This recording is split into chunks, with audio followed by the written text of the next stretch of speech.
The world changed this morning. While most of us were asleep, missiles were already in the air. At exactly 9:45 in the morning, Tehran time, the equivalent of 1:15 a.m. on the United States East Coast, a coordinated, pre-planned, months-in-the-making military operation was launched simultaneously by the United States of America and the State of Israel against the Islamic Republic of Iran. By the time the sun fully rose over the Persian Gulf, the Middle East would never look the same again. Iran's supreme leader of 36 years, the man who called himself the head of the Islamic octopus, Ayatollah Ali Khamenei, was dead. 27 American military bases across the region were under Iranian retaliatory fire. Oil tankers in the Strait of Hormuz were under threat. Schools, government ministries, military compounds, nuclear facilities, all struck. The world's busiest international airport, Dubai, was shut down. And in Washington, President Donald Trump was on camera telling the Iranian people, "Rise up. This is not a drill. This is not a movie. This is happening right now, and you are watching history." Welcome back to the channel. I am your host, and today we are covering the single most consequential geopolitical event of 2026, and possibly the most consequential military event in the Middle East since the 2003 invasion of Iraq, or perhaps ever.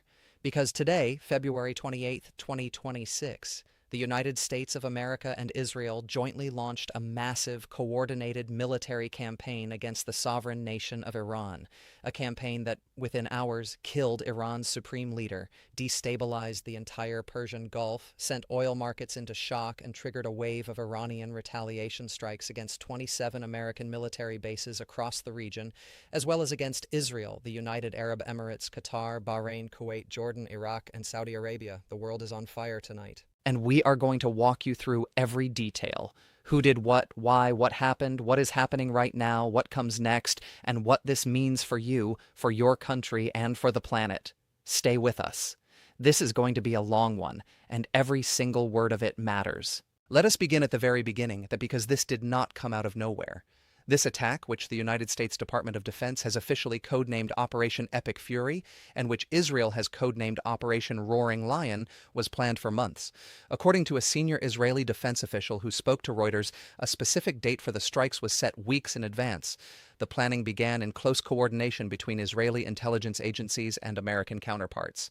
Meanwhile, the Trump administration had been publicly telegraphing its intentions for weeks. On January 23rd of this year, President Trump announced that an American armada, including the aircraft carriers USS Abraham Lincoln and the USS Gerald R. Ford, along with multiple guided missile destroyers, was heading to the Middle East. At the time, officials framed it as a show of force.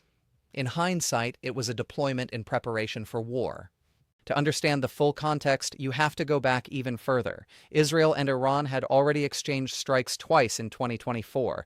Then, in 2025, they fought a 12-day war that also saw a limited American airstrike, referred to by Trump in his video statement on February 28th as Operation Midnight Hammer, aimed at destroying Iran's nuclear facilities at Fordo, Natanz, and Isfahan. After that June 2025 strike, the Trump administration warned Iran never to rebuild its nuclear program. But according to Trump and American intelligence officials, though notably, two intelligence sources told CNN that the specific claim about Iran developing intercontinental ballistic missiles capable of hitting the United States is not backed up by intelligence. Iran continued enriching uranium and developing its missile program.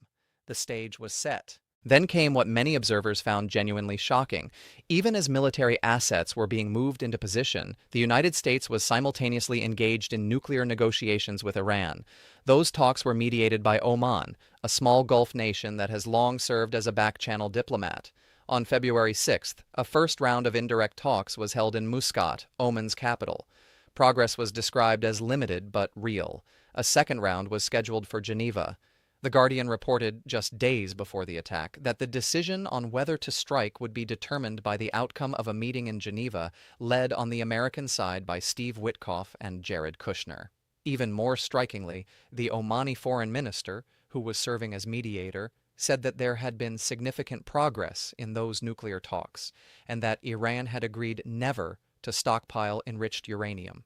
That progress, as we now know, was not enough to stop the bombs from falling. According to reporting from the Washington Post, citing people familiar with the decision, President Trump's final choice to attack Iran came after he was repeatedly lobbied to do so by Saudi Crown Prince Mohammed bin Salman and the Israeli government under Prime Minister Benjamin Netanyahu. Netanyahu has long viewed Iran as Israel's most dangerous adversary. After spending 2024 and 2025 systematically dismantling Iran's regional proxies, Hamas in Gaza, Hezbollah in Lebanon, Netanyahu seized this opportunity to go after what he called the head of the snake. With Israeli elections due in October 2026, analysts also noted that a return to war against Iran could help shore up Netanyahu's domestic political standing. Now, let us get into the strike itself. At 9:45 in the morning, Tehran Standard Time, which is 1:15 a.m. on the United States East Coast, airstrikes began simultaneously hitting multiple Iranian cities. According to Wikipedia's sourced compilation of the event and confirmed by Al Jazeera, CNN, NBC, and the Associated Press, the cities targeted in the initial waves included Tehran, Isfahan, Qom, Karaj, and Kermanshah. A combination of American cruise missiles, drones, and Israeli fighter jets was used.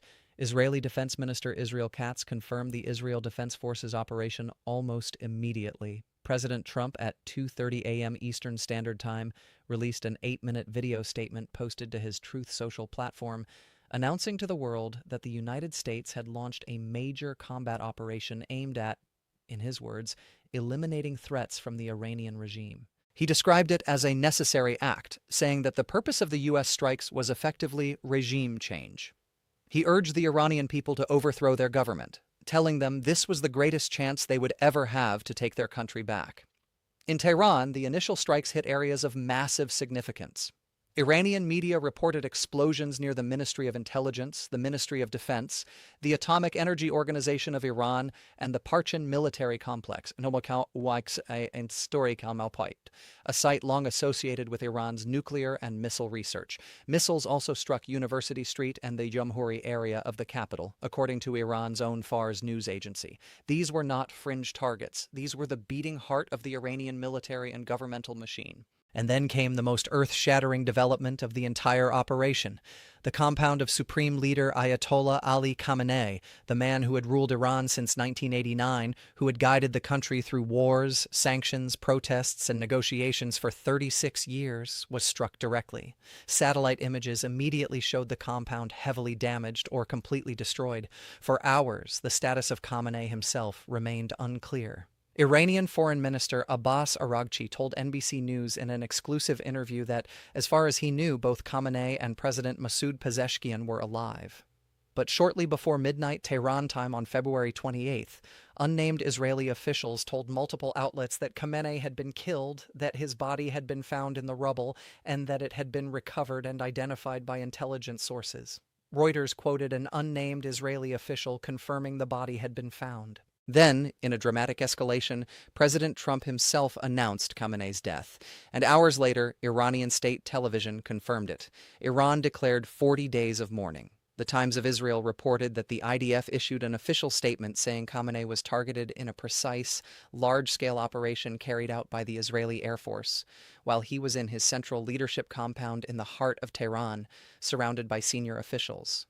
According to CNN, Khamenei's daughter, grandchild, daughter-in-law, and son-in-law were also killed in the strike. Also confirmed dead, according to Iranian state media, and verified by the IDF's own released list, top Iranian General Mohammad Pakpour, key Supreme Leader Advisor Ali Shamkhani, who was also Secretary of the Supreme National Security Council, Lieutenant General Abdolrahim Mousavi, head of Iran's armed forces, and Defence Minister Aziz Nasirzadeh.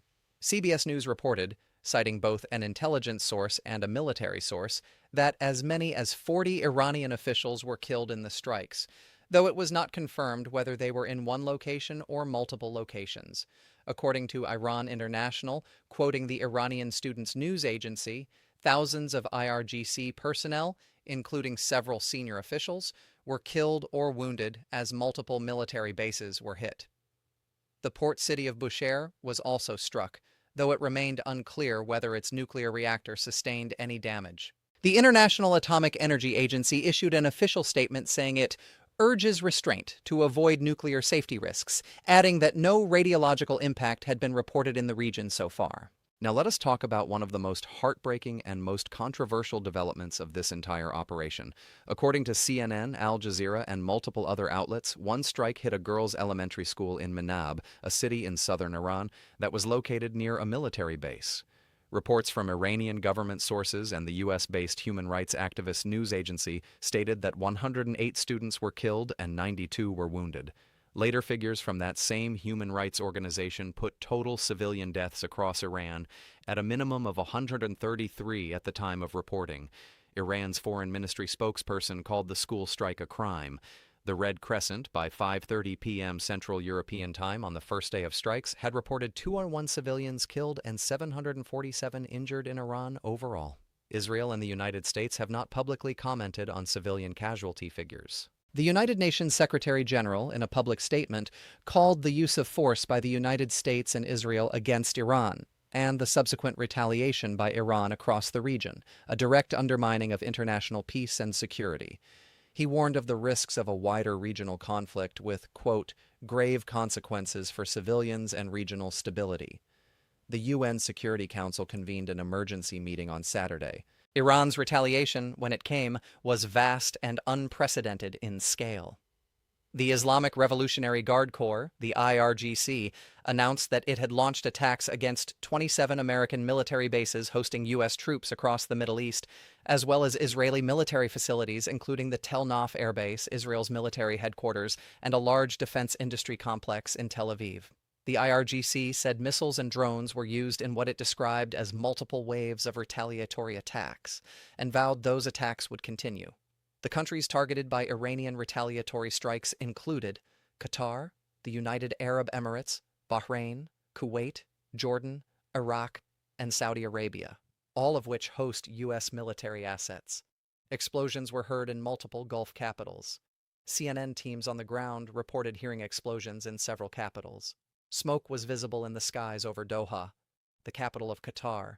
The UAE saw a man killed in an Iranian retaliatory attack, with 4 reported injuries and strikes on residential areas in Dubai. At least 12 people were injured in Kuwait, according to the country's health ministry via state news agency Kuna. Kuwait's international airport was targeted by a drone, resulting in injuries to airport employees. In Bahrain, videos verified by NBC News showed attacks on the United States Navy Service Center. US CENTCOM, United States Central Command, issued an official statement confirming that its facilities had suffered light damage, but that operations had not been disrupted, and that CENTCOM had neutralized several hundred Iranian drone and missile strikes. As of the time of reporting, there were no confirmed American military casualties.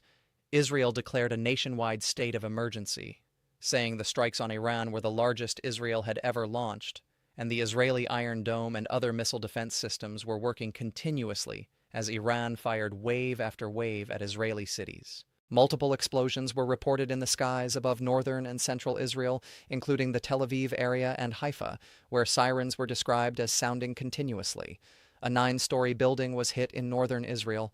1 man suffered minor injuries from shrapnel. In Tel Aviv itself, a direct hit killed 1 woman and injured 20 others, 1 seriously. 4 people were killed in Syria by an Iranian missile. In Israel, Magen David Adom, the Israeli equivalent of the Red Cross, reported 89 injuries in the initial wave of attacks. And then there were the protests. Globally, reaction to the strikes was immediate and fierce. In Iraq, protesters attempted to storm the fortified Green Zone in Baghdad, where the United States Embassy is located, in response to Khamenei's killing. In Karachi, Pakistan, hundreds of pro-Iranian protesters tried to storm the heavily fortified U.S. consulate. What happened next was described by an Eddy Foundation Rescue Service spokesman as catastrophic. At least 8 people were killed, with 20 injured, most of them with bullet wounds, according to AFP. In London, by contrast, massive celebrations were reported in one of the city's largest Jewish communities following news of Khamenei's death, according to the Times of Israel. In Iran itself, CNN reported that some Iranian civilians were also celebrating the supreme leader's killing, a reflection of the deep divisions within Iranian society after years of repression, economic collapse, and state violence against protesters. The geopolitical and diplomatic fallout has been equally massive. Iran's Ministry of Foreign Affairs accused Israel and the United States of violating the United Nations Charter. A senior Iranian official told Al Jazeera in a statement that sent a chill across every Middle Eastern capital that, quote, all American and Israeli assets and interests in the Middle East have become a legitimate target, adding, there are no red lines after this aggression. Lebanon's Hezbollah condemned the strikes as a blatant violation of international law and called on peoples across the region to confront what it called an aggressive plan. Saudi Arabia, which was itself targeted by Iranian retaliatory strikes, strongly condemned Iran's attacks on the UAE, Bahrain, Qatar, Kuwait, and Jordan, calling them a breach of sovereignty and warning of dire consequences. The European Union, through Commission President Ursula von der Leyen and European Council President Antonio Costa, called the conflict greatly concerning and urged all parties to exercise maximum restraint, protect civilians, and fully respect international law. Oman, the mediator that had been facilitating nuclear talks, warned the United States not to get sucked further into the conflict. British Prime Minister Keir Starmer issued a statement from 10 Downing Street. The UK Foreign Office updated its travel advice to warn against all travel to Israel and Palestine and urged British nationals across the Middle East to immediately shelter in place. Let us now turn to the economic and energy market implications, because this war is not just about soldiers and bombs. It is about oil, about global supply chains, about the price of gasoline in your country, and about the possibility of a global recession. Iran is the fourth largest oil producer in OPEC, producing just over 3 million barrels per day as of January 2026, according to OPEC's own data. That alone is significant, but what makes this situation potentially catastrophic for global energy markets is geography.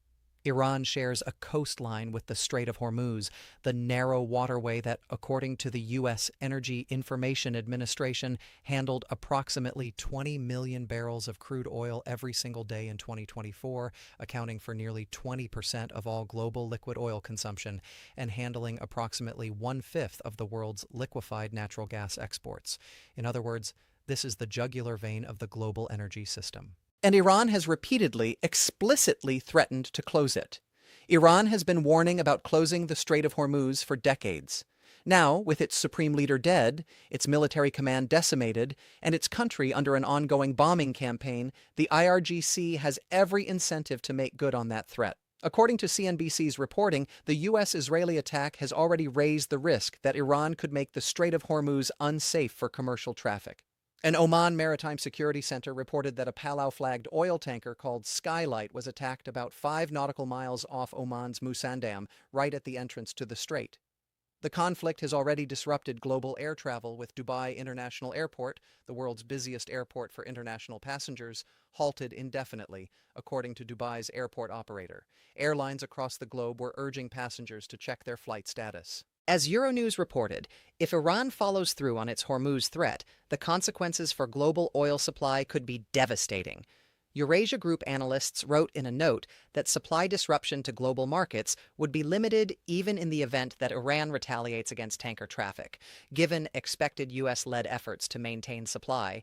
But the Clayton Siegel of the Center for Strategic and International Studies warned that the most market-moving scenario would be Iran striking infrastructure in other major Arab oil-producing nations, which could temporarily remove up to 18 million barrels per day of non-Iranian exports from the Gulf region, causing an especially large price spike.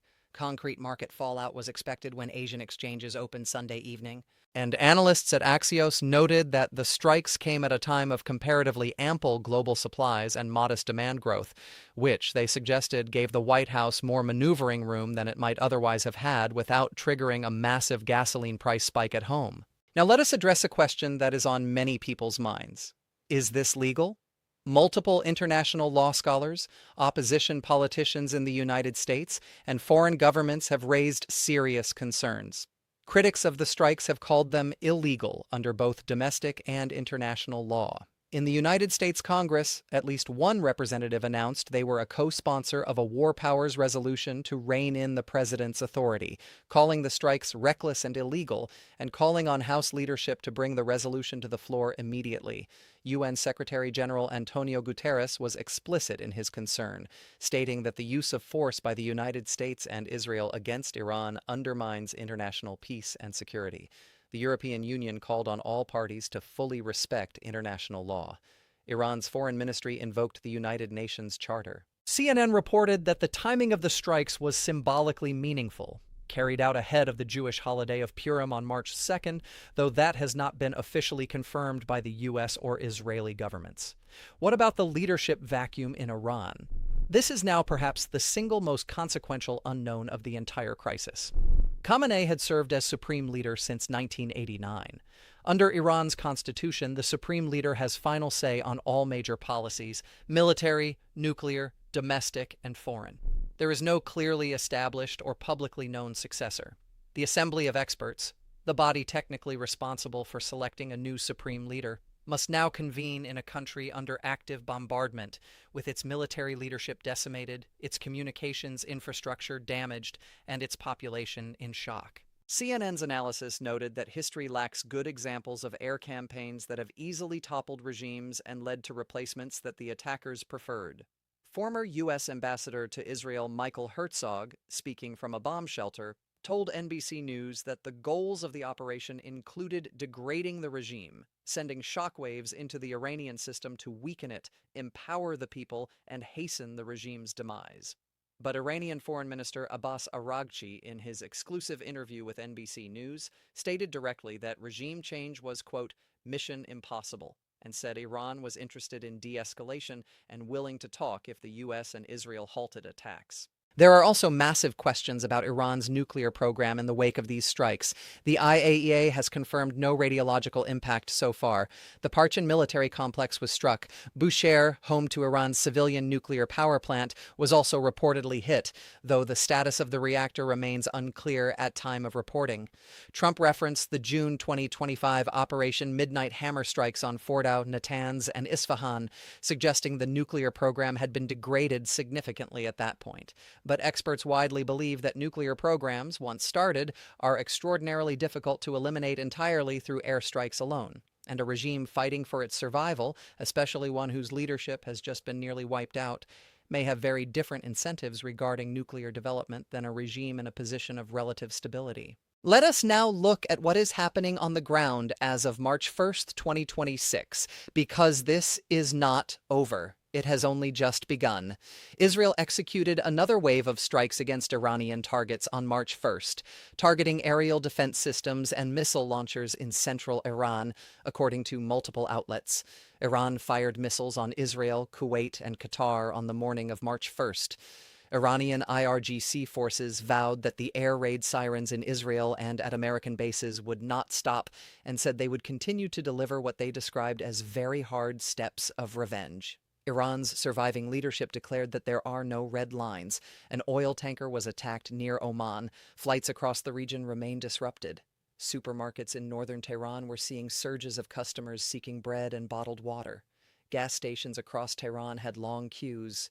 Supplies of bread, eggs, bottled water, and milk were described as unavailable in certain stores. The human cost of this conflict is enormous, it is real, and it is growing by the hour. The Trump administration, for its part, appears to be digging in. Treasury Secretary Scott Bessent posted on social media on February 28th, reaffirming the department's commitment to the maximum pressure campaign, saying the Treasury would continue tracking all illegal funds and work to retrieve those funds on behalf of the Iranian people. Trump himself warned Iran against further retaliatory strikes, saying they would be met with strong force.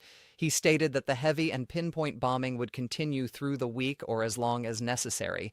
And yet, as CNN noted in its detailed breakdown, according to two sources, the claim that Iran will soon have a missile capable of hitting the United States is not backed up by intelligence. There is no intelligence suggesting Iran is pursuing an ICBM program to hit the U.S. at this time, those sources said. So where does this leave us?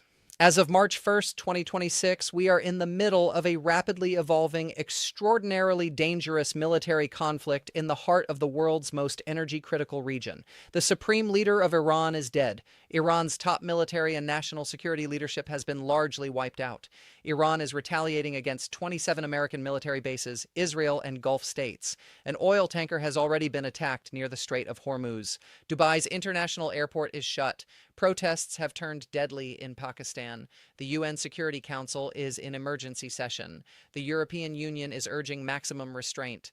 Oman is warning against escalation. And the United States government says the strikes will continue through the week, with the explicit stated goal of regime change in Iran. The implications of all of this extend far beyond the Middle East. A closure of the Strait of Hormuz, even partial, even temporary, would send shockwaves through global oil markets and could push the world toward recession. Every country that relies on oil from the Gulf would feel it. Every airline that flies over the region is already feeling it. Every person who pays for gas, for heating, for goods that travel by ship is going to feel it in the weeks ahead. This is, in every sense of the word, a world historical moment, and we will continue to cover it for you here as events develop, with accuracy, with context, and with the dedication to truth that you deserve. Stay safe wherever you are. If you are in the Middle East, follow the advice of your local authorities. If you are traveling, check your airline. And if you are here watching this from home, please share this video. This story deserves to be understood, not just reacted to, understood. Thank you for watching.